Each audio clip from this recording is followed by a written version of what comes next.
everybody. Welcome him to the stage.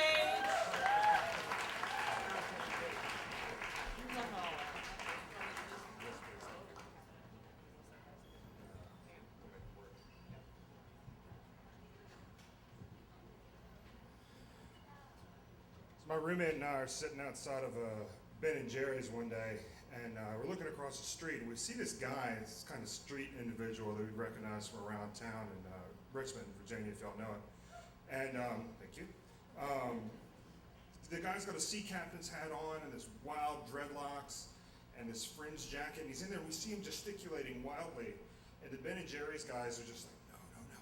And then they grab him, and they were really emphatic about that. No, they grab him and they frog march him out. They kick him out of the Ben and Jerry's, slam the door shut, and lock it. And he's banging on the glass. Then he stops and he does like this, and he says, "Motherfucker, I was sick on Free Cone Day."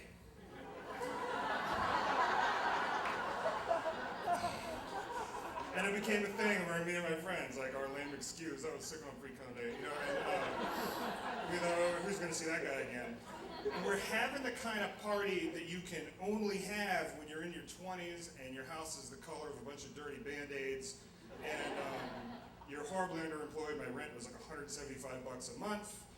I struggled to make that, and we're having one of those parties, and the crowd is just surging, and we see the guy with the dreads and the Free Cone Day guys moving through the crowd, and he's taking a cup and jabbing people with it, demanding they pour a little liquor in his cup. And he's got this cape on, and I said to my roommate, "Look at the funky cape on the Free Cone Day guy," because that is not a cape, that is an Attack of the Clones bed sheet. Which it was. And I was like, yeah, this is problematic. Should we kick him out? And my roommate said, he's not really doing anything wrong. He's not even the only homeless guy here. So just keep an eye on him, see how it turns out. And the way it turned out was that it was 4 a.m. and everybody else went home except for, the Free Cone Day guy, whose name is Willie. And Willie and my roommate were dancing to Rick James's Ghetto Life in my apartment at 4 a.m. And it was magical. It was like one of those moments that the universe is apologizing to me for the rest of my life with this. And the next day, we're outside on the porch just working it out, getting ready to clean up.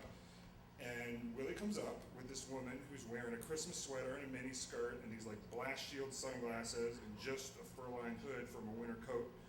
And he's got a sack over his shoulder, and he's like, "Hey man, I felt so bad being at y'all's house, didn't bring nothing over, so I brought you this gift." And he throws the sack on the porch, and we looked, and there's 150 donuts in there. Most of which had not been chewed on. And he's like, "This is my lady." And she just said, which is all she ever said. I never learned her name. And we got to talking. It felt real, it was, you think there's a protocol for this, but there's just not, because he's being so polite. And so we invited him up onto the porch, and then one thing leads to another, and Rick James's Ghetto Life is on again. And he and his lady are dancing together. And he has this staff with all these bells on it that he's like banging rhythmically, and they're just looking each other in the eye, and they are so in love. They're on this like tiny little planet made out of funk, just orbiting a sun that I can't even feel the rays from, you know what I mean? And they're just so together, and it's really beautiful. We played it like 5 or 6 times, and then finally, they went home, and it was a moment, it was very rare and magical, because it was the only time that motherfucker ever went home without being asked. A lot. Because he started showing up 3 and 4 times a week and demanding to hear Ghetto Life. And sometimes he would have his lady with him, and it was always so touching the way they danced, and you just kind of wanted to fall back and let them have that, But when he was by himself, he'd be really aggressive. He had little names, and again, we couldn't kick him out exactly, because he'd be really charming. He taught us these cool like street level handshakes, and he had little names for us. My roommate was DJ, but he called me White Honky Faggot, because I always wanted to stop the Rick James. And my roommate and I got in a fight, because I was like, "Look man, Willie needs structure and discipline, okay? He is testing us, and when I say no Ghetto Life, and then you come along and you play Ghetto Life, you train him that my word is meaningless, and I need you to respect my authority within our house." And as though this guy is not a 65-year-old Vietnam vet, but he's actually our shared child. And he says, "Look, we have so much, man. We got this house, We got, sort of have jobs. We got Ghetto Life. Like, what does he have that we don't have? And I said, he's got a lady. And, good point. The thing is I wanted so much. I wanted my life to be going somewhere, and it just wasn't. And he was completely destitute, and he was totally cool with it. He and his lady slept in, like, train cars at abandoned houses, and they knew how the homelessness system worked in Richmond. We're fine with it. All they had was each other and my Ghetto Life record. It was all they needed. And so one day, I did convince a lady to come over. And we're sitting on my couch. We just gotten a couch. We used to have a mattress on the floor. But I felt like I could invite somebody over now. I had a couch. And we're sitting there. We're about to watch Pootie Tang, which is a win-win for me because we might not finish watching Pootie Tang together, and that's pretty awesome. And if that didn't work out, it's still fucking Pootie Tang, and that is my favorite movie. So we're making out pretty good, and then I hear this like doom, doom, doom, and I heard him outside just go, "Ghetto Life! One time, Ghetto!" He would always come roaring up to the house, screaming about Ghetto Life, and down the street, and she's like, "What's that?" And then to have to tell a woman who you've convinced to come over to your rotten ass little house, no, it's cool, that screaming wino on the porch, we have a relationship. This is actually normal for me in my life. And I was like, and she kind of screams like, "Baby, cool, I'll handle this." And I go outside, and I said, "Hey man, just be cool." And he was like, "Ghetto Life!" One time, I was like, "I'm trying to watch Pootie Tang." He's like, "Ghetto Life!" And I said, "Look man," I got so mad. I was like, "Why don't you get a job, and then you could get a house, and you could get your own goddamn copy of Ghetto Life, and you can play it any old fucked up time you want." And he just looks at me for a second, and he just goes, "Ah!" And he starts whacking the house with his staff, like it's a ball bat, and he's like running up and down. I thought he was gonna bust a window, and I go inside, and the girl is in the corner, and this shit is not cool over there. And then my roommate comes running downstairs, he goes, I got this. And he goes out and he talks for a minute, and goes quiet. And he comes back in, he says, "I have good news. Willie forgives you."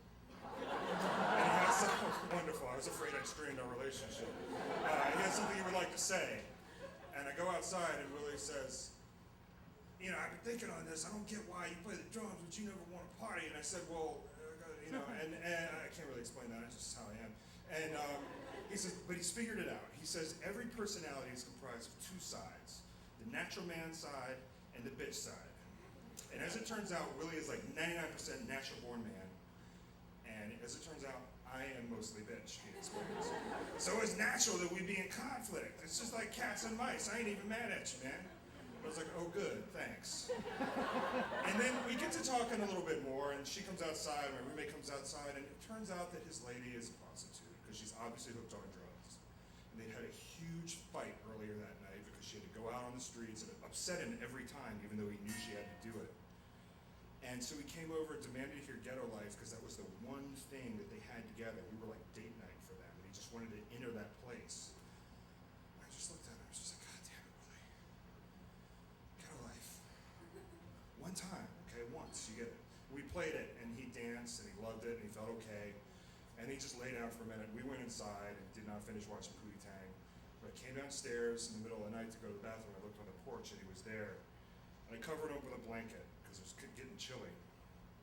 And I want to say that I played Ghetto Life for him, and put the blanket over him, because I try to be a good person, and I thought that's what he needed. But on the other hand, it might be because I'm mostly bitch. And I'm still kind of confused about that. Thanks.